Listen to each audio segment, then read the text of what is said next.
اگر باپ شراب پیے تو بیٹے کا باپ کو منع کرنا فرض ہے؟ جی منع کرنا ہے، کوئی لڑائی تو نہیں آپ نے کرنی. اگر تنگ آ کر منہ سے کوئی بات نکل جائے تو معافی مانگے. جی وہ قرآن میں آیا ہے کہ اگر کوئی اس طرح کا کام ہو جائے، سورہ بنی اسرائیل میں آیا ہے کہ ماں باپ کو اف تک نہ کہو. لیکن اگر کوئی بشری تقاضے کے تحت کوئی ایسا معاملہ ہو جائے گا تو اللہ تعالیٰ رجوع لانے والوں کی توبہ کو قبول کرتا ہے، لیکن وہ پھر آپ معافی مانگ لیں. باقی یہ کہ سمجھانا ہی آپ کا فرض ہے. آپ جو رسپانسبل ہے نا جی وہ اپنے بیوی بچوں کے ہیں، یہ ذہن میں رکھیں.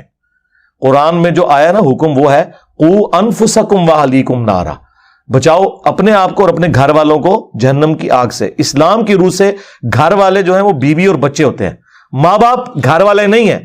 آپ اپنے ماں باپ کے گھر والے ہیں، آپ کے ماں باپ آپ کے گھر والے نہیں ہیں. ان کو آپ صرف سمجھائیں گے جس طرح باقی لوگوں کو سمجھاتے ہیں.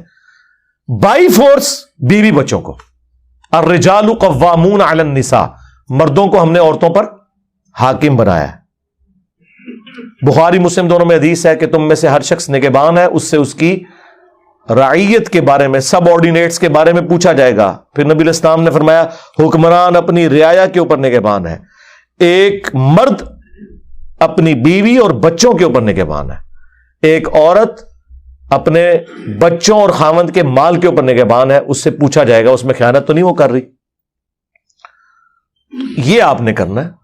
وہ ابو داؤد میں حدیث ہے کہ جب بچہ 7 سال کا ہو جائے اسے نماز پڑھنے کا کہو، جب 10 سال کا ہو جائے نہ پڑھے تو اسے مارو، لیکن کو وحشیوں کی طرح نہیں مارنا، آپ ڈانٹ پلانی ہے اور اس کا بستر بھی الگ کر دو.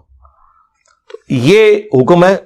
اس طرح کا جو بائی فورس والا معاملہ ہے نا وہ آپ کا بیوی بچوں کے اوپر ہے، وہ آپ آخری درجے تک کوشش کریں گے. لیکن اس میں بھی آپ نے یہ نہیں ہونا چاہیے کہ لوگ خود تو نماز پڑھتے نہیں ہیں اور بچوں کہتے ہیں نماز پڑھو. کیڑی نماز پڑھو لوگ؟ بچے تو بندروں کی طرح ہوتے ہیں جی، فالو کرتے ہیں. اگر ایک ماں نماز نہیں پڑھ رہی اور بچوں کو گھر سے بھیج دی ہے نماز پڑھنے کے لیے تو نماز پڑھنے تو نہیں جائیں گے، وہ کھیلنے ہی جائیں گے. ایک باپ جو ہے وہ ڈانٹتا ہے اپنے بچوں کو نماز کے اوپر، خود وہ پڑھتا کوئی نہیں ہے، تو کیا اثر ہوگا؟ یہ بھی ذرا دیکھنے کی ضرورت ہے نا کہ آپ خود کتنا دین کے اوپر چل رہے ہیں.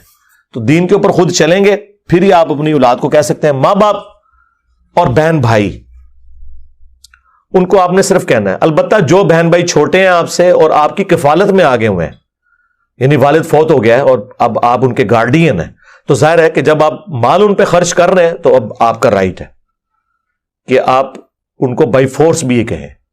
لیکن بات کرنے کا ڈھنگ ہونا چاہیے. اور جو اس طرح کے دین سے برگشتہ لوگ ہیں پہلے انہیں خدا کا تعارف کروائیں نا. جب کسی کو اللہ کا تعارف ہی نہیں ہے وہ اللہ کو سیریس کیوں کر لے گا؟